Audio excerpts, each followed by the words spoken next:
Algunas veces vemos por ahí en publicaciones de internet, por ejemplo, algunas figuras de curvas PF en las que se pone la tecnología predictiva, la tecnología de inspección para detectar una determinada falla, un determinado modo de falla. Esas curvas a veces son genéricas y tienden un poco a ser comerciales.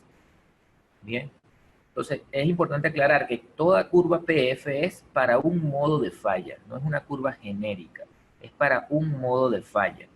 Aquí tenemos un ejemplo para la falla de rodamiento, algo muy clásico en equipos rotativos. Entonces aquí vemos, bueno, ¿cuándo es el punto P? ¿Cómo definimos el punto P para la falla de un rodamiento? Bueno, se ha establecido, los estudios han demostrado que un rodamiento cuando comienza a fallar, sus primeras etapas, sus primeros síntomas, se refieren a un incremento del ruido en el nivel ultrasónico, o sea, un incremento del ruido de muy alta frecuencia y que incluso se puede detectar esto hasta con un año de anticipación. Por lo tanto, es una buena práctica, si lo que estamos vigilando es un rodamiento, establecer un programa de inspección basado en el nivel de ruido ultrasónico. Si bien este ruido ultrasónico es una buena advertencia, más adelante el desarrollo de esta falla, de este modo de falla, puede incorporar vibración anormal, vibración convencional, que incluso nos puede advertir 6 meses antes. Entonces, tenemos que el ruido ultrasónico es mejor para este modo de falla.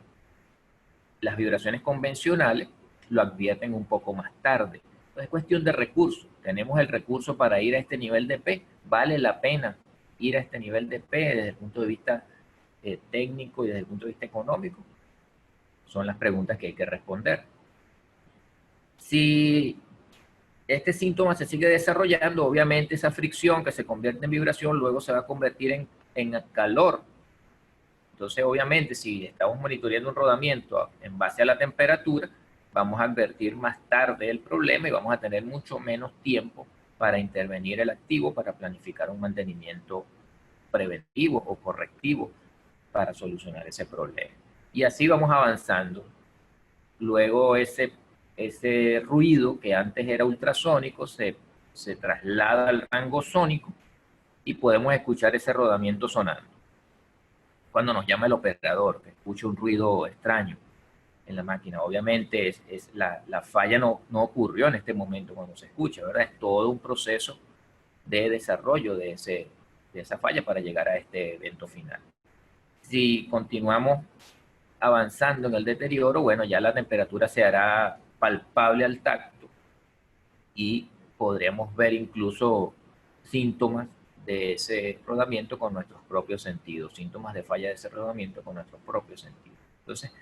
Entonces la tecnología obviamente ayuda a detectar este punto P en un nivel más temprano de la falla, en un nivel más incipiente. Pero no debemos confundirnos con que esta es una mejor tecnología entonces para evaluar todas las máquinas que tengan rodamiento. Depende del modo de falla que estamos evaluando. Si lo que estamos evaluando entonces en esa máquina es un problema eléctrico o un problema de desbalanceo, por ejemplo, obviamente el ruido ultrasónico no nos va a advertir sobre eso. Ya es la vibración lo que nos advierte sobre un problema de desgaste en el impulsor, por ejemplo, de una bomba. Lo vamos a ver mejor con esto. Para el modo de falla, desgaste del impulsor que produzca desbalanceo del impulsor, el ruido ultrasónico no va a ser una buena elección.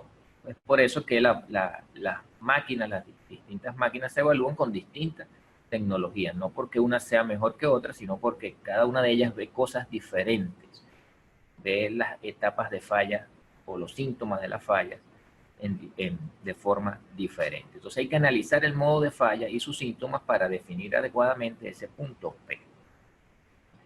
La detección de P dependerá entonces de esa técnica de inspección. Y ciertamente hay que definir las condiciones funcionales y operacionales. Estos no son, como vemos ahí, se incrementa el ruido ultrasónico. No, se incrementa el ruido ultrasónico en un nivel. ¿Cuánto? 8 decibeles, 10 decibeles. Hay que definir cuánto se incrementa el ruido ultrasónico. ¿Contra qué voy a comparar yo para decidir que este punto P se ha alcanzado? No son valores genéricos, son valores totalmente personalizados para esa máquina, para ese entorno operacional y para nuestras expectativas operativas. Es importante a la hora de definir estos valores de P, de F, estos intervalos PF, contar con los registros históricos, los registros de fallas anteriores, los registros de tendencias que tengamos de todas las variables que estamos monitoreando, nos ayudan mucho a establecer estos valores de manera bien precisa. Este es un ejemplo de cómo el punto P, a veces no creamos que vamos a ver este patrón, esta curva, ¿verdad? Decíamos que esto es esquemático. En la realidad lo que vemos son las variables que estamos inspeccionando. Aquí vemos un ejemplo de una falla de rodamiento en un motor eléctrico. Está monitoreando aquí el nivel de ruido ultrasónico dentro de ciertos límites establecidos para esa máquina, para la velocidad a la que opera esa máquina, la potencia a la que opera esa máquina, y para el tipo de rodamiento que tiene esa máquina se establece un nivel permisible. Una vez que ese nivel permisible se supera, es lo que nosotros determinamos, ese es nuestro punto P de falla potencial. Primer síntoma de advertencia de que hay un problema sobre este modo de falla. Ese es nuestro punto P. Lo podemos ver a través de diversos formatos, ¿no? Ese punto P. Si lo vemos en la PF, sería este punto. El primer punto de advertencia, incremento del nivel de ruido ultrasónico. En este caso no se tomó ninguna previsión. Se dejó avanzar la falla, diversas razones, generalmente las razones son de producción. Sigue entonces, ¿qué va a pasar si no tomo ninguna acción? Bueno, la falla va a seguir su curso, la falla va a seguir desarrollando, no hay otra manera de pararla si no se interviene. Podemos ir a inspeccionarla todos los días, si antes era mensual y ahora vamos diario, no va a pasar absolutamente nada, la falla va a seguir su curso. Y lo que va a ocurrir es que se va a desarrollar otros síntomas más avanzados. En este caso, más adelante, meses después, se incrementa la vibración convencional, digamos. Hay un pico de vibración acá, ya el problema es más severo, estaríamos ahora en este punto. Ciertamente el rodamiento todavía todavía puede seguir operando en ese nivel, pero ya tenemos una advertencia de que nuestro intervalo PF se ha reducido, ya tenemos un síntoma más avanzado. ¿Qué va a pasar si no hacemos nada, si no intervenimos? Bueno, caeremos siempre en este nivel. Y lo que va a ocurrir es que vamos a ver la candela y el humo, y ya no va a hacer falta ningún tipo de tecnología de inspección para darnos cuenta que el rodamiento falló. Aquí el intervalo digamos, la ventana que tenemos para hacer mantenimiento se redujo a 0. Ahora es una falla catastrófica, ahora no es nada planificado, tenemos que actuar de manera de emergencia. Bien, desde el punto P hasta que falló el equipo, pasaron 7 meses. Pero esto es una forma muy costosa de determinar el punto PF. Ya sabemos, la próxima vez en esta máquina, cuando alcancemos este nivel de ruido ultrasónico, ya tenemos un registro histórico de que de aquí hasta que falló pasaron 7 meses. Pudiera ser ese nuestra primera referencia de punto PF en el futuro. Una forma, como les dije, costosa de saber. Bien. No es la intención de un programa de inspección determinar entonces cuándo va a fallar un equipo, sino determinar cuándo hacerle mantenimiento. Yo siempre digo, el término se le dice mantenimiento predictivo. O sea, lo que tenemos que predecir es el mantenimiento, no es fallas predictivas. No me interesa cuándo va a fallar, me interesa es cuándo hacerle mantenimiento para evitar la consecuencia de las fallas. Bien, entonces, si yo tengo una advertencia, ¿cuándo voy a intervenir? Bueno, ya es el momento de intervenir. Comencemos a planificar todo el proceso de procura, todo el proceso de servicios, de repuesto que necesitamos para intervenir. Seguramente en 7 meses o menos vamos a tener la oportunidad de intervenir ese sistema. No solo es la tecnología la que entonces nos va a ayudar a determinar nuestro punto P en la curva PF. El proceso de inspección tiene que ser integral.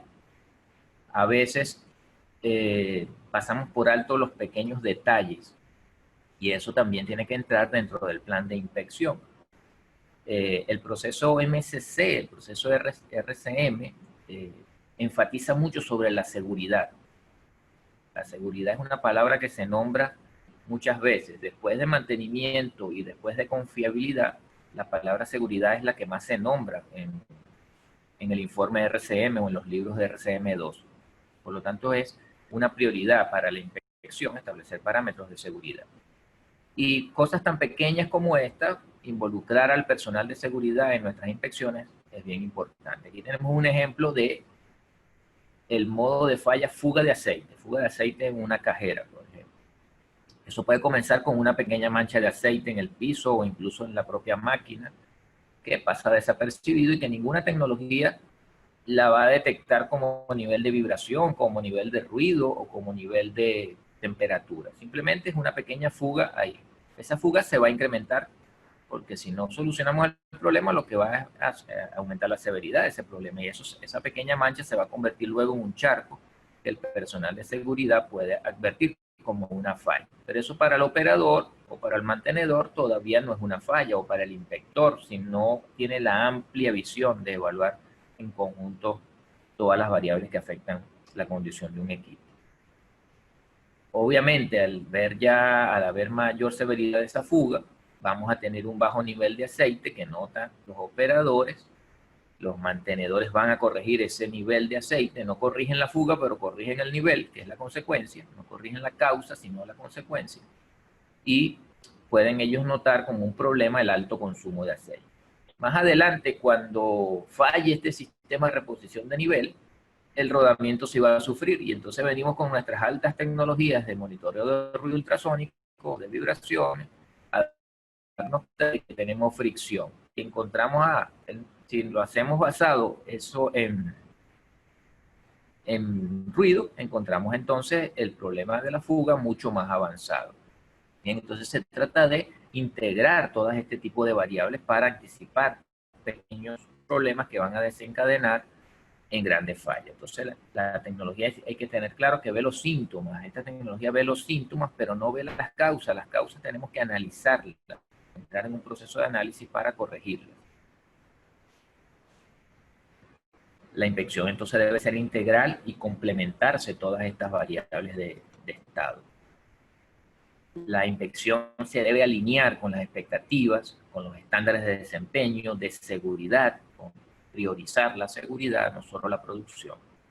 El proceso MCC siempre prioriza la seguridad. Entonces, un ejemplo acá de cómo pequeños detalles, pequeñas inspecciones pueden anticiparse también a grandes problemas.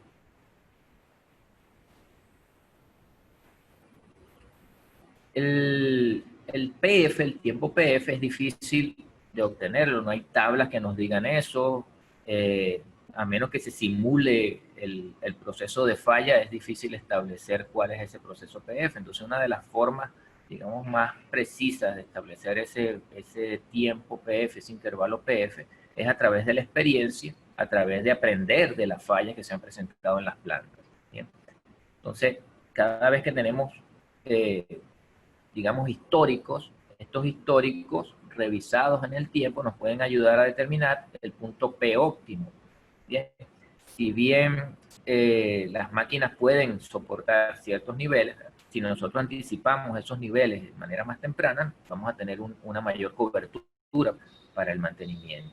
Un ejemplo acá, un ejemplo real, es la inspección de un transformador, el modo de falla de conexión o falso contacto en un transformador. Siempre los modos de falla es trabajar sobre las fallas que han ocurrido y recurrir al historial de la máquina, al historial de la planta, a la memoria del personal para advertir cuáles son esos problemas que han ocurrido, porque seguramente los problemas ocurridos van a volver a ocurrir.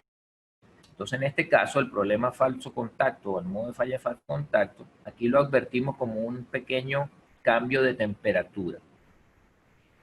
Aquí en este caso el punto P se restableció como un cambio de 15 grados centígrados respecto a un componente similar.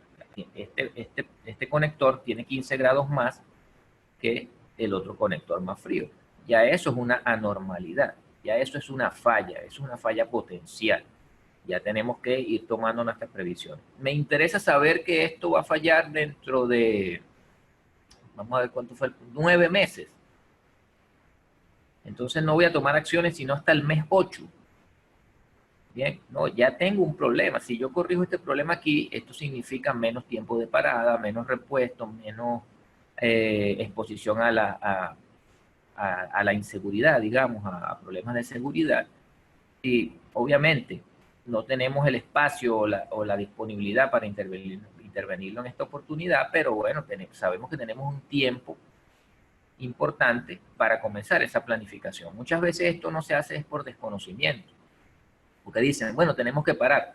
Obviamente hay que parar para arreglar cualquier cosa, tienes que parar, no vas a hacer eso con carga, con la planta de servicio. Seguramente en un periodo de meses vamos a tener alguna oportunidad. Si esto está planificado, ya en algún momento vamos a poder programar esa actividad y no esperar que sea la falla la que programe el evento. Entonces son casos, vemos cómo a lo largo de un periodo la máquina va hablando, nos va indicando cómo el proceso de deterioro se va presentando, es cuantificable ese proceso de deterioro y en la mayoría de los casos, en la inmensa mayoría de los casos, esto es así y por eso es que la curva PF nos ayuda a planificar esas actividades de mantenimiento preventivo o correctivo para evitar las consecuencias de la falla. Porque una vez que aparece el síntoma, no hay nada que pueda pasar para que se detenga su evolución a menos que hagamos la tarea de mantenimiento oportunamente. Entonces nuestra curva PF, que típicamente el proceso MCC lo había establecido desde el punto P al punto F, también se le ha agregado una extensión. Esto lo hizo el señor Douglas Pluknek. Bien, él determinó o digamos expandió la curva PF hacia la izquierda. ¿Qué significa esto? Él ha establecido estos 3 niveles de la curva PF. Y aquí para ir concluyendo. Una zona reactiva donde ya no necesitamos instrumentos especializados o tecnologías para detectar los problemas se hacen evidentes, se hacen peligrosos y ya hay que actuar de manera de emergencia. Cero planificación, es cuando los operadores nos llaman, es mantenimiento basado en el radio de comunicación del operador. Bien. Una zona de síntomas, que es aquella que se evalúa con nuestras tecnologías predictivas, las distintas tecnologías predictivas, dependiendo de cada modo de falla, dependiendo de cada tipo de máquina y del contexto operacional, alguna tecnología predictiva será más adecuada que otra. Aquí entonces estamos evitando las consecuencias de las fallas, interviniendo el equipo o planificando nuestros mantenimientos de manera segura y de manera oportuna, basado en modos de falla. Una de las ventajas de planificar el mantenimiento acá, además de que es más económico, es que actuamos sobre tareas específicas. En este área se planifican tareas específicas de mantenimiento, no se hacen tareas genéricas.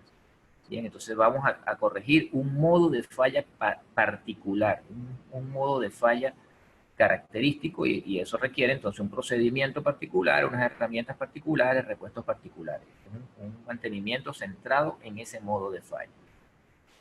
Y luego tenemos lo que se llama la zona proactiva, que es todo aquello que podemos hacer para evitar la falla. Si bien este punto P es una advertencia temprana y es bastante importante determinarlo, hay muchas cosas que podemos hacer para que este punto P no aparezca o para que aparezca más tarde en el proceso productivo de estos activos. ¿Bien?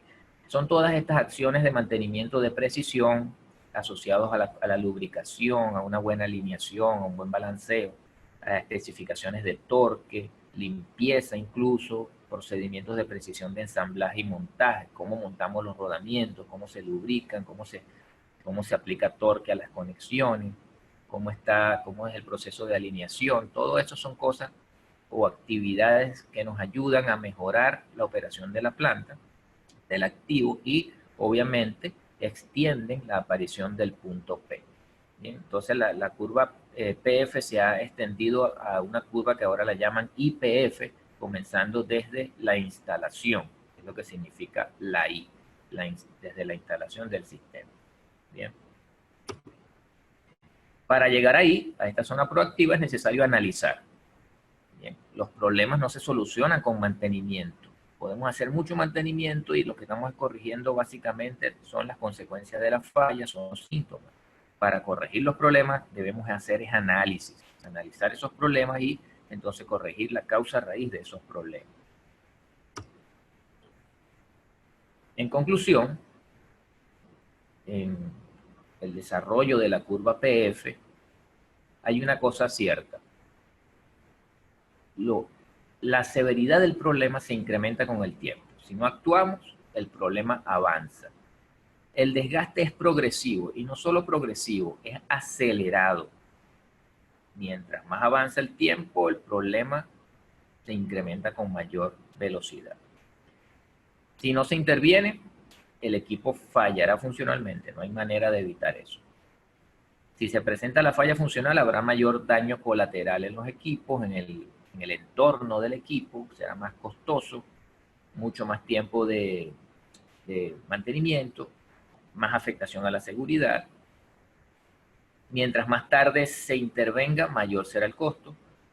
Si uno no planifica, entonces la falla lo hará. Entonces, ese intervalo PF se vuelve importante para nuestra planificación de mantenimiento, pero lo que realmente es relevante es detectar ese punto P al definir entonces en nuestros análisis de modo y efectos de falla, ese punto P en nuestro proceso de MSC, ese punto P. Cuando lo encontramos, cuando ciertamente validamos que se está presentando ese síntoma producto de un modo de fallo en desarrollo, no tenemos que hacer mucho análisis científico para decir que, bueno, ¿cuánto es entonces, cuánto falta para que la máquina falle? Eso no es la respuesta que se espera, esa no es la pregunta que debemos responder, ¿cuánto falta para que la máquina falle? No. Ya encontramos el problema, la pregunta es, bueno, ¿qué hacemos para que ese problema no se desarrolle? ¿Qué hacemos para evitar que ese problema tenga consecuencias mayores? Y, más importante, ¿qué hacemos para evitar que ese problema no vuelva a ocurrir? Más allá de determinar cuánto va a pasar para que el equipo falle, bueno, es determinar, bueno, qué tenemos que hacer para que no ocurra de nuevo este problema y qué tenemos que hacer en lo inmediato para que el problema no pase a mayores consecuencias. Bien, esto es lo que les quería presentar. Y bueno, les recomiendo esta bibliografía. Todo personal o profesional que se dedique al mantenimiento, a la confiabilidad, a la inspección, tiene que tener a la mano estos libros. Si quieres aprender bien sobre la curva PF, más allá de lo que puedas encontrar en internet o de los webinars que puedas ver, tienes que leer el informe de MSC de Nolan y Head. Es digamos, la fuente primaria sobre lo que es la curva PF. Luego lo define sumamente bien John Murray en su libro RCM2, una excelente fuente para entender lo que es la curva PF, usarla a nuestro favor y entender realmente cómo ella puede ayudarnos en una mejor evaluación de nuestros equipos. Y recomiendo leer este artículo que está en internet, Expandiendo la curva. Es muy bueno porque habla sobre lo que hacemos para evitar que aparezca el punto P, lo que se ha determinado o denominado el mantenimiento proactivo.